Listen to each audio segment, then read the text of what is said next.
नमस्कार, मेरा नाम बबलू कुमार है और मेरा प्रस्तुतिकरण का विषय आधुनिक हिंदी साहित्य की विधाएँ, जिसमें मेरा विषय है नाटक और एकांकी। तो आज हम इस पे बात करेंगे।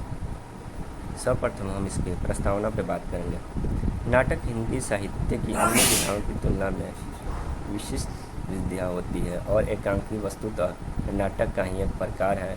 एकांकी का जन्म आधुनिक युग में हुआ और शिल्प तथा टेक्निक की दृष्टि से हिंदी एकांकी का शिल्प पश्चिम से प्रभावित है, किंतु नाटक का अस्तित्व दुनिया भर के साहित्य में प्राचीन काल से मौजूद है।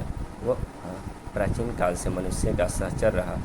अपार सुख दुख के गहन क्षणों में जैसे मनुष्य की वाणी से अनायास कविता फूट पड़ी, उसी तरह गहन भावों की शारीरिक मानसिक अभिव्यक्ति के लिए नृत्य और नाटक की शुरुआत हुई। सभ्यता और संस्कृति के विकास के साथ साथ साहित्य की उन्नति होती गई और महाकाव्यों तथा नाटक कृतियों का सृजन हुआ। श्रेष्ठ रचनात्मक साहित्य के आने के बाद उसके कुछ सामान्य सिद्धांत निर्धारित करने का प्रयत्न किया गया। इस प्रकार कविता और नाटक के रचना सिद्धांत की परंपरा विकसित हुई। विभिन्न युगों में हुए सामाजिक, सांस्कृतिक और वैचारिक परिवर्तनों के अनुरूप नाटक की रचना प्रक्रिया के बदलाव आते रहे और नाटक सिद्धांतों में तथानुरूप परिवर्तन होते रहे। इस तरह नाटक ने आज जो स्वरूप ग्रहण किया है वह एक लंबी परंपरा और समय के साथ साथ परंपरा में हुए आंतरिक और बाह्य परिवर्तनों का स्वाभाविक परिणाम है। ऐसी स्थिति में हिंदी नाटक के स्वरूप और विकास की चर्चा करते समय हमें प्राचीन और मध्ययुगीन नाटक परंपरा को भी ध्यान में रखना होगा। अब हम आगे चल के इसके विकास पे बात करेंगे।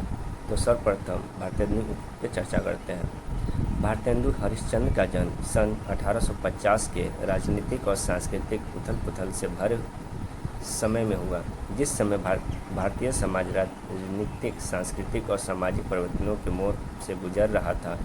उस समय भारतेंदु हरिश्चंद्र ने उसकी उधरमुखी शक्ति को पहचाना और उसे विकासमान चलाने में अपनी सारी शक्ति लगा दी।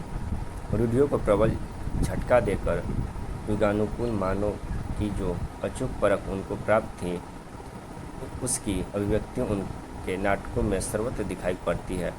पारसी रंगमंच की हसनमुखी कृतियाँ प्रवृत्तियों के विरुद्ध में भारतेंदु ने नए नाटकों की सृष्टि और नवीन रंगमंचों की स्थापना की। इस युग के सर्वाधिक प्रभावशाली नाटककार भारतेंदु हरिश्चंद्र हैं। उन्होंने मौलिक और अनुदित मिलाकर 17 नाटकों की रचना की। रचना और रचनाकार भारतेंदु हरिश्चंद्र ने अध्ययनगरी, भारत दुर्दशा, सत्य हरिश्चंद्र, नील देवी, राधाचरण गोस्वामी ने सावित्री चरित्र, सती परमिला। अब इसके प्रवृत्तियों पर बात करेंगे। देशभक्ति, सामाजिक चेतना, आधुनिक विचारों को प्रसारित करना।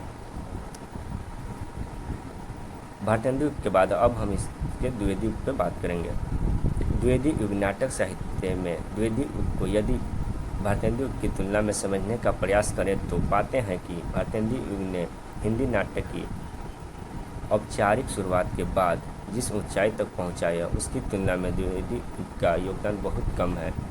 इस युग में न सिर्फ संख्या की दृष्टि से कम नाटक लिखे गए, बल्कि महत्व की दृष्टि से भी वे नगण्य हैं। इस काल में विषय वस्तु की दृष्टि से उन सभी विषयों पर आधारित नाटक लिखे गए जैसे भारतेंदु काल में लिखे गए पौराणिक, ऐतिहासिक, सामयिक नाटकों को अतिरिक्त प्रसंग भी लिखे गए हैं। इस काल के रचनाकारों ने भी तत्कालीन परिस्थितियों को अपने नाटकों का विषय बनाया। नाटक और नाटककार किशोरीलाल गोस्वामी, इन्होंने चौपड़ चपेट और मयंक मंजरी जैसे नाटक लिखे जो प्रहसन और सामान्य नाटकों के रूप में थे। अयोध्या सिंह उपाध्याय हरिऔध, इन्होंने रुक्मणी परिणय और प्रद्युम्न विजय नाटक लिखे। शिवमंगल सिंह सहाय, शिवनंदन सहाय, इन्होंने सुदामा नाटक लिखा।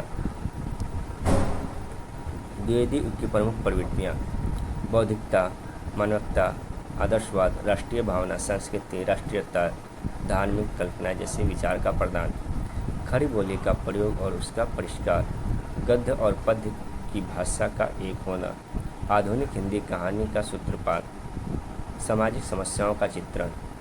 समाज में व्याप्त बुराइयों को दूर करने के लिए साहित्यकारों की रचनाएं। तुलनात्मक आलोचना का विकास। अनुसंधानात्मक आलोचना का विकास। परिचयात्मक आलोचना। व्याख्यात्मक आलोचना।